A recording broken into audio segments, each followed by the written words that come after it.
Ladies, if you enjoy the finer things in life, you have expensive taste, you like designer items, you like to dress up, be very cautious in dating because you are also a target for a lot of weak and insecure men. See, there are a lot of guys who prey on women like you because they want a girl who looks like you and dresses like you, but they don't want to put in the work. Okay. So the way of getting you is by lowering your self-esteem.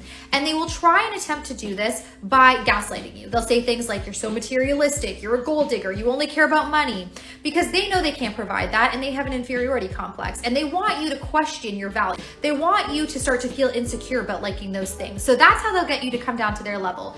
If you encounter men like this, promise me you will run. These men are manipulative. They don't care about getting to know you. They care about conquering you. Follow me for more dating tips and good luck. You're not just wrong, you're stupid. Now wait just a... There's a complete toolkit that modern women are now using to trap men into marriage and then divorce in order to dry up their wallets and bank accounts and get an alimony paycheck every month for the rest of their lives. Getting married today could be compared to voluntarily enlisting in the army in 1965 and asking to be in the infantry and sent to Vietnam. The only time get married as a man is worth it is when you are unemployed and homeless. Since you have nothing, there's nothing she can take from you. So a man has to be at least 6 foot tall, make 7 figures, and have 8 inches in the trouser department in order to date you. Is that even a fair or realistic proposition? How is that fair? It's not fair. It's not fair. The girl is deluded. The evolution of demands hasn't really changed, just the availability of options through social media has expanded it. The circle of people available used to be from the same town, borough, city, or state. But with online facilities, it could be a different country or even continent. This means that money and status are the main sources of attraction for women.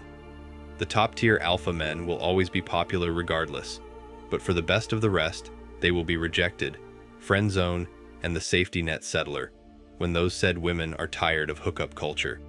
I just want to say, like, I'm great. I am a freaking awesome person. And I'm not just saying that because I'm me. Like, I really am. And if a guy can't, like, realize that I am worth investing in and that I am freaking awesome, like, that's his loss. Like, whoever my husband is, whoever I end up marrying, that guy, he won the lottery. A few moments later. I give up. So done with dating with guys. I don't know how I always end up in the exact same situation. It's always great, and I feel like these people like me, I'm like, wow, like I'm finally clicking with somebody, and then it's always the same thing. They're not in a place where they are looking for a relationship. They have other things that are more important, and I'm just like I'm never good enough.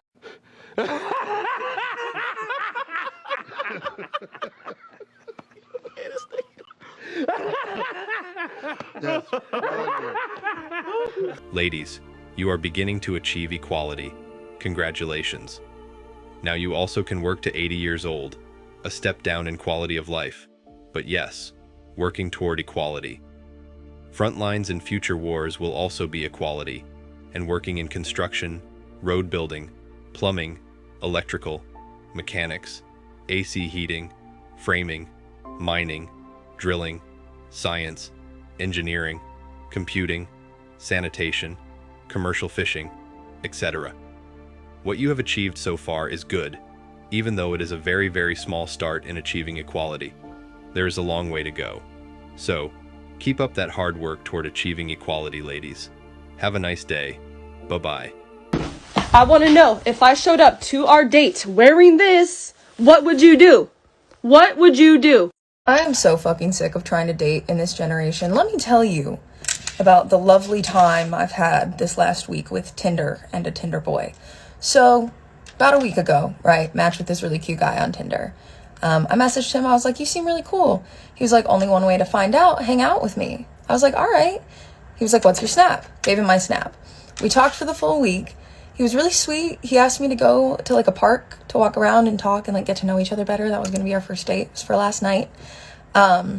Everything was going great. Like we confirmed the date the night before, and then day of, he left me undelivered all day and then canceled at the time of, with no apology or really explanation other than he said, I fucked up. My family has plans. And I've been undelivered since, and that was 6 p.m. last night. So I'm gonna move into the woods. I'm gonna move into the woods and I'm gonna live in a hut and I'm gonna grow berries and I'm gonna have a tiny little chicken and I'm not. I need a man to pay all my bills and take custody of my life like I'm a 30-year-old toddler. But I also want him to play dollhouse with me and walk on pins and needles every day as he protects my fragile ego and help me maintain my superior rights and entitlements and pretend that I actually offer or do anything worthwhile or even moderately approaching actual adult difficulty in life.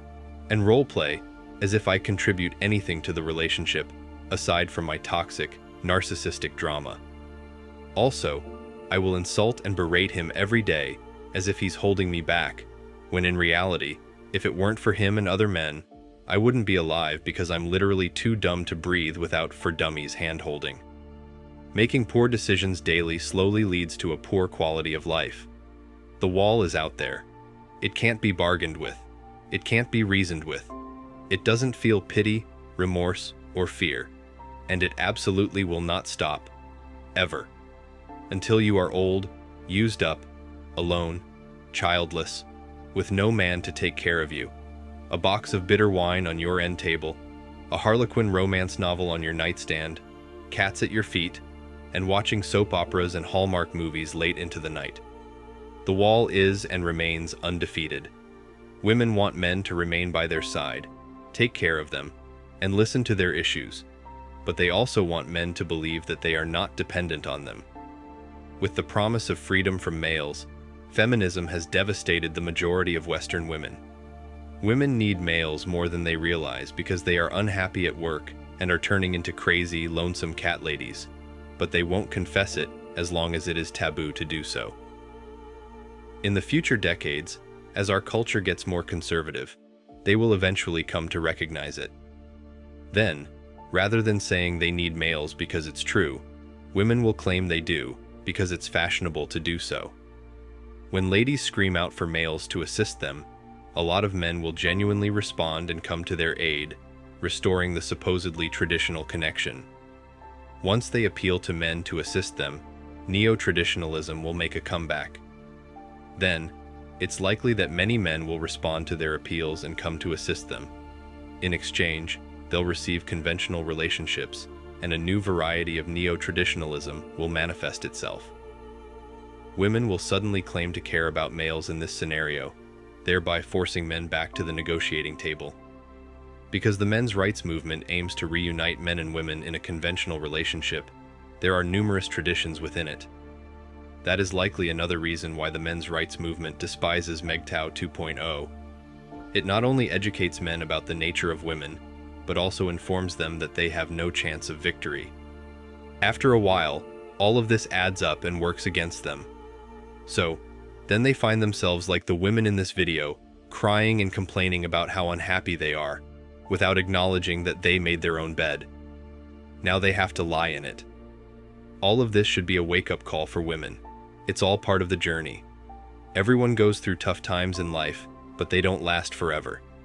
These are just snapshots in time of people at a low moment, probably not even at their worst moments. You need to pay attention. They teach us what is really important and what to value.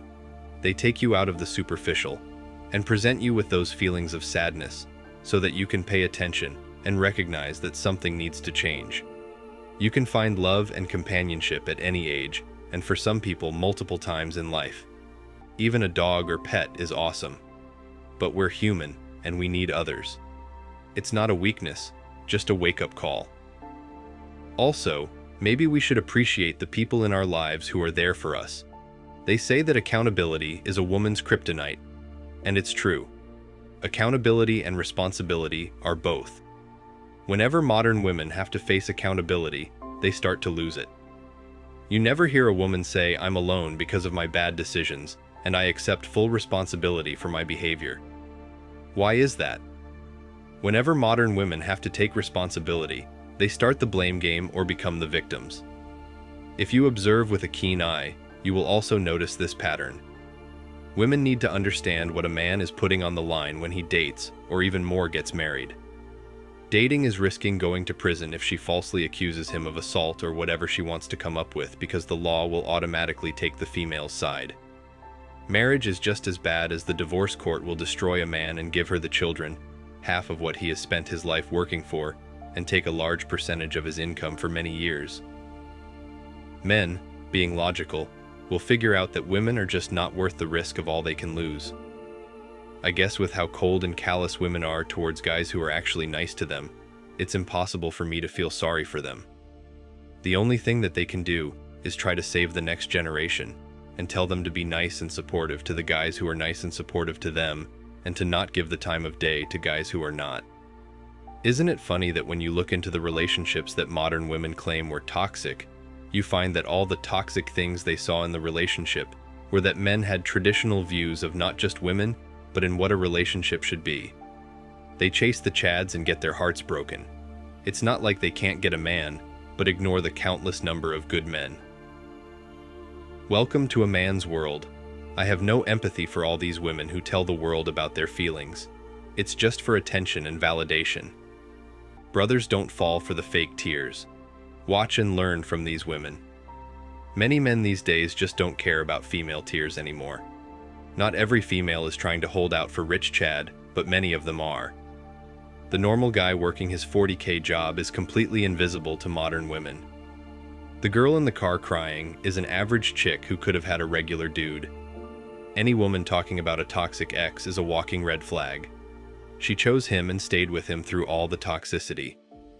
Feminism pushed through in the 60s and 70s led to the parents who engineered this current generation. Once women started leaving the home and were encouraged to do so, things went downhill fast. The parents of the millennials, and later on, were never home. They were the first parents that outsourced pretty much the entire childhood of their kids. Daycare, public school, after-school care, TV, etc. These new adults were not raised, they were indoctrinated and are doing exactly what they were taught to do. Parents may have lived at home with their children, but didn't interact with them. I feel genuinely bad for these people because they did exactly what they were told to do, and they can't understand why it didn't make them happy. And it's because these things were all encouraged by everyone, including their parents. No one stopped and asked them to think about this stuff in depth. This was just the life you were supposed to live. Boss babe, it's up and everything will work out, because Hollywood said so. Blame the parents of these women, because they didn't parent their daughters at all. Thanks for watching Man Reacts. Show us your love and support by liking this video, sharing it with your friends, and subscribing to the channel. Support us and help us spread support for men around the world. Do comment and share your thoughts. We're always up for a healthy debate and discussion.